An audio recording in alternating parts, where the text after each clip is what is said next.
Cultura di Bonannaro è il nome attribuito a queste tipiche ceramiche del periodo del Bronzo antico, riscontrate per la prima volta nel territorio omonimo di Bonannaro. Ben ritrovati in una delle nostre avventure.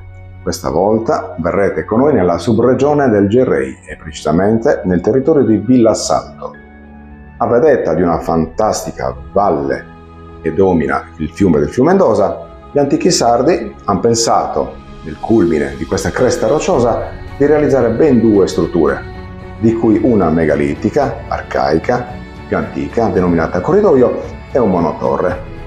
La struttura arcaica, costituita da un architrave e una finestrella di scarico, con all'interno una cupola integra realizzata con blocchi e malta, contiene al suo interno due uscite che originariamente dovevano essere coperte a piattabande, ma ormai crollate.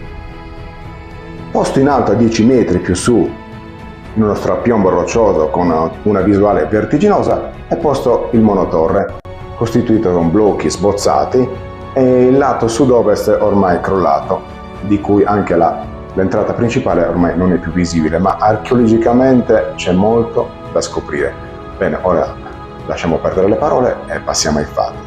A voi, Nuraghe, Serra, Madau. Buona visione e alla prossima!